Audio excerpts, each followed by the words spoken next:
For any parent, the first cry of their newborn child is the most anticipated and glorious sound imaginable. It certainly was for Beanish and Daniel Khan when their daughter Amelia came into the world at a Sydney hospital.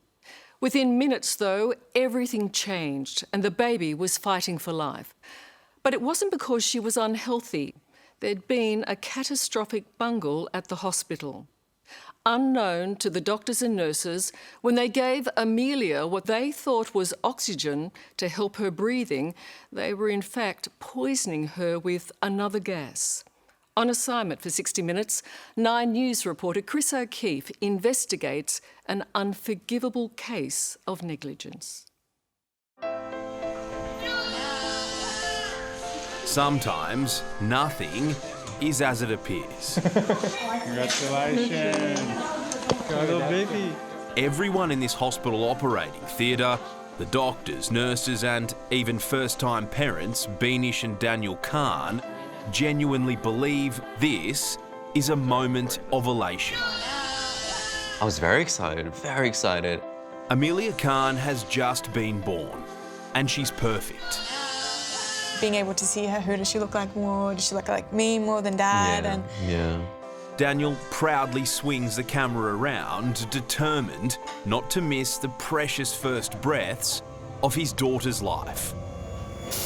What he's really recording, though, is an unfolding and unimaginable disaster. No one here is aware of it, but there's been a deadly mix-up. Instead of oxygen, another gas is being pumped through the mask and into baby Amelia's tiny lungs. From completely healthy to being suffocated with poison and fighting for life. And tragically, it's all right there on video. You would never for a second think that in a country like Australia, something like this can happen. There were people at fault for this. Tonight, for the first time, a grieving couple search for answers. I am angry about this. And you know what? What they've done is a terrible thing. About the negligence that allowed a catastrophe to occur, not once, but twice. You're talking seconds to minutes where serious brain injury can occur. And worse still, why it could all happen again. There absolutely are ticking time bombs right around the place. Today, Amelia Khan tries so hard to be a happy 4-year-old girl. Let's try this one. But she struggles.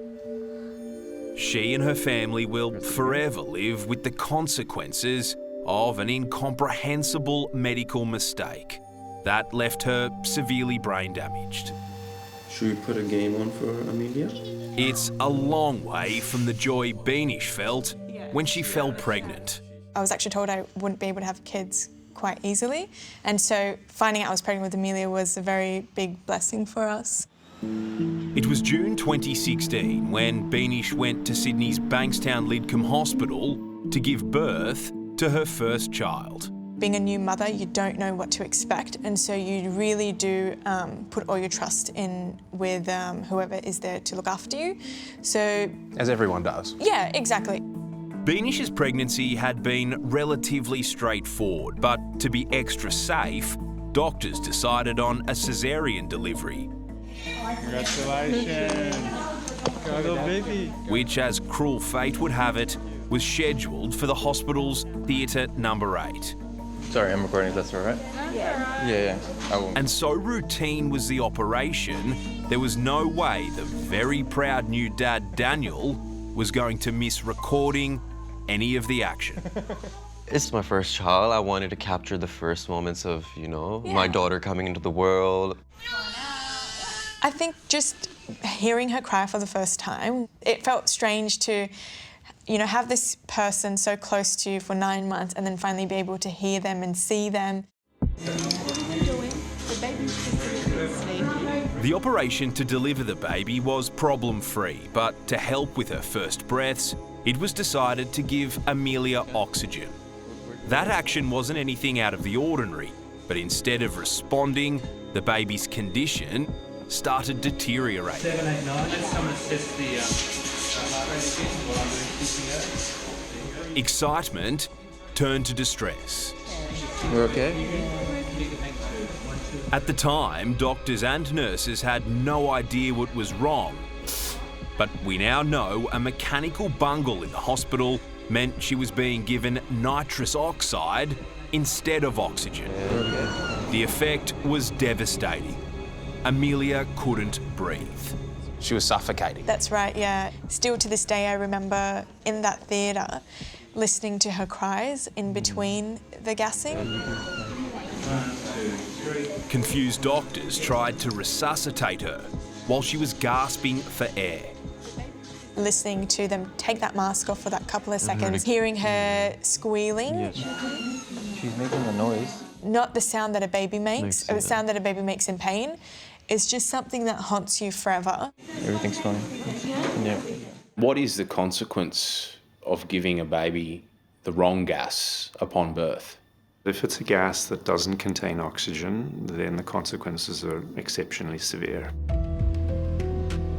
Paediatric anaesthetist and Sydney University academic Justin Skono says it's not unusual for newborns to need oxygen.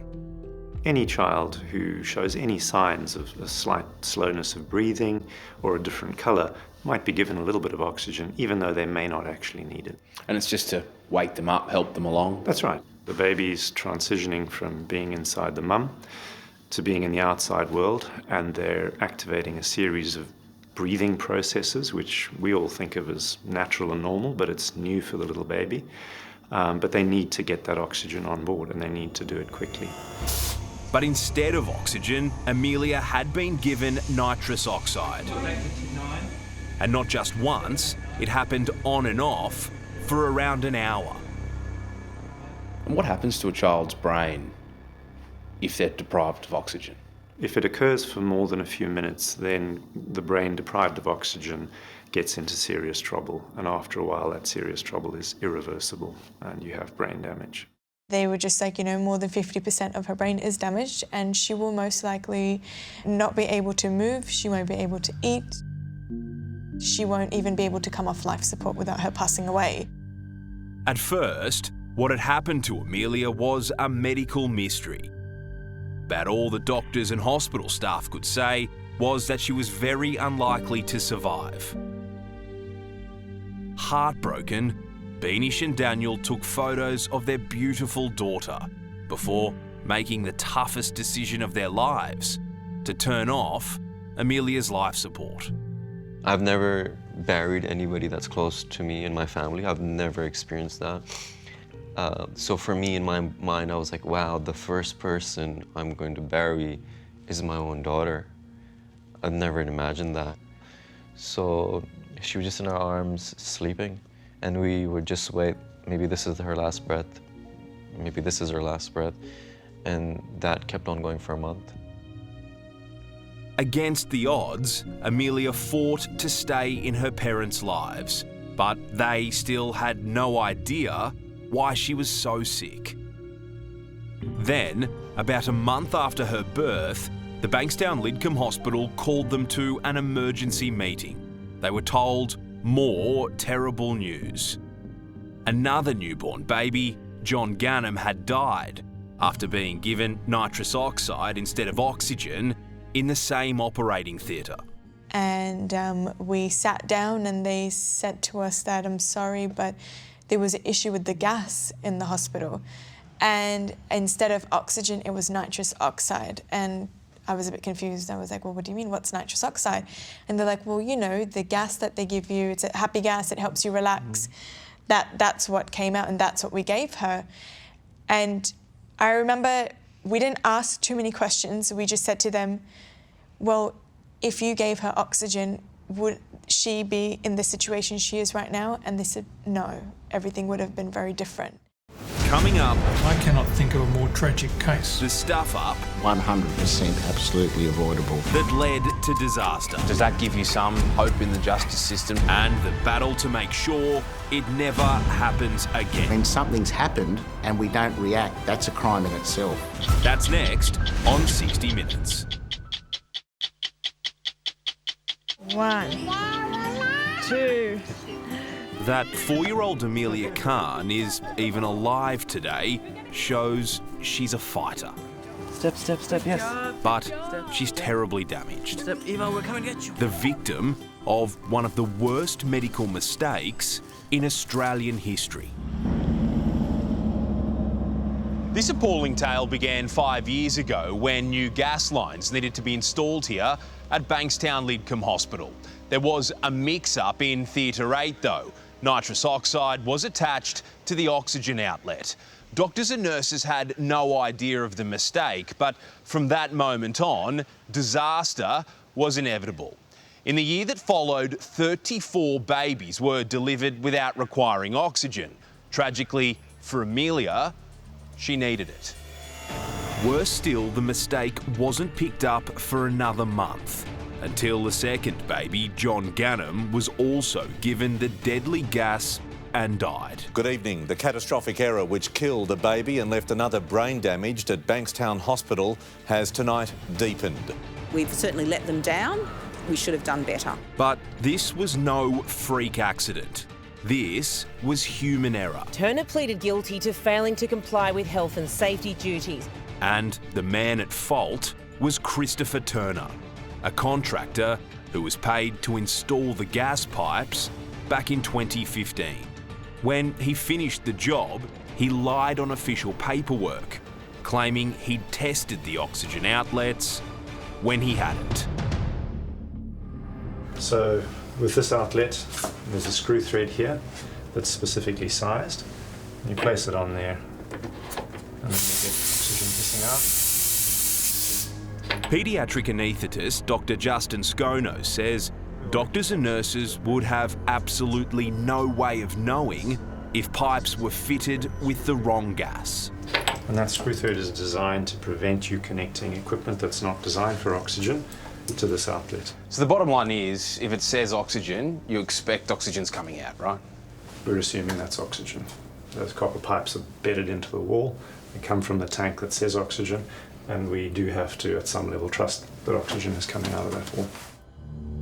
Christopher Turner was charged with serious workplace health and safety breaches. The extent of the harm caused is almost too awful to contemplate. 4 months ago, he pleaded guilty, and the judge was scathing. Had he properly carried out tests of no great complexity, these two tragedies could not have happened. Turner was fined $100,000 for his negligence, and all charges against Bankstown Lidcombe Hospital were dropped. Not surprisingly, Amelia's parents were outraged. Does that give you some hope in the justice system, or is 100 grand for the life of a baby and the life of Amelia absolutely not good enough? It's not good enough. And I don't know what else to expect, because at every turn we've been disappointed. What happened at Bankstown Hospital, Chris, was 100% absolutely avoidable. Mark Buttigieg, a former electrician and now Labor MP, has come to the Khan's rescue. He's fighting to make sure this never happens again. Amelia was tragically given nitrous oxide instead of oxygen shortly after she was born. This week he introduced a bill in the New South Wales Parliament to fix what he calls a fatal flaw in the system, to guarantee that those who install medical gas are properly qualified. As we are here, right here today, in New South Wales, you have to have a licence to plumb water, but not medical gas. And that in itself sums up the whole problem. So you've got plumbers all around New South Wales at the moment who are unqualified, yet they're plugging up the gases that the doctors rely on to keep people alive. It's worse than that, Chris. You have other people who are not even plumbers doing it, because there is no legal requirement for you to have a qualification of any sort. Do you think that staggers the public? Absolutely. But what's more tragic and what's more culpable is the fact that when something's happened and we don't react as legislators to do something about it, that's a crime in itself.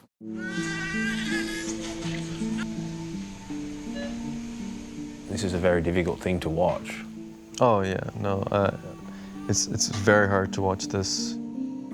Remembering the day Amelia was born is confronting for Beanish and Daniel Kahn. Instead of capturing what was meant to be their most joyous occasion, they filmed their baby girl being suffocated. And every time I watch it, it just brings back some memory. It makes you feel helpless. But the Kahns say they've cried enough tears, and now they want the world to see this video to make sure no other child suffers from the same tragic mistake. I think it's just a reminder for us to make sure to fight for Amelia and to make sure to get the outcome that she deserves. You know, whenever we watch this, we feel even more strongly about making sure that the right people are held accountable for her. We asked the New South Wales government for an interview, but with a stuff-up of this magnitude, it's unsurprising no minister wanted to talk to us. Instead, they hid behind this statement. But in it is some good news. The government has now promised to implement changes to ensure only properly licensed contractors can install medical gas. Finally, a win for the Kahn family.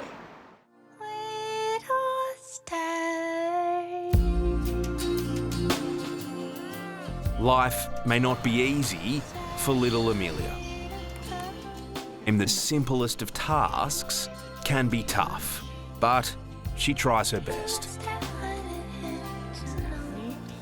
And her family celebrates even the smallest of wins. Do you want to tell us how you're feeling right now? She's even learning to communicate in her own way. Are there some moments in your day, Beanish, where you just smile? For sure, definitely. Yeah, I think just seeing Amelia smile in itself, it just warms your heart. She has you know? a very contagious smile. Yeah. What's striking about Beanish and Daniel Kahn is their remarkable strength. After all they've been through, it's hard for them not to be angry. But these impressive young parents don't dwell on it or blame the doctors and nurses who delivered their beautiful baby girl. Something that we like to teach Amelia is that although these things happen, we do forgive and we don't hold grudges with anybody, and we never have, and that's our only way of healing as a family, because if we still feel that pain, we will never be able to move on and be able to put our care and our attention into Amelia. We've accepted what happened to Amelia, and I can't imagine Amelia in any other way. You know, she's funny, she's strong, she's resilient. And for us, it's about living in the moment. It's about appreciating what we have right now and just enjoying that, because we know things can be taken away from us. Hello, I'm Liz Hayes. Thanks for watching. To keep up with the latest from 60 Minutes Australia, make sure you subscribe to our channel. You can also download the 9Now app for full episodes and other exclusive 60 Minutes content.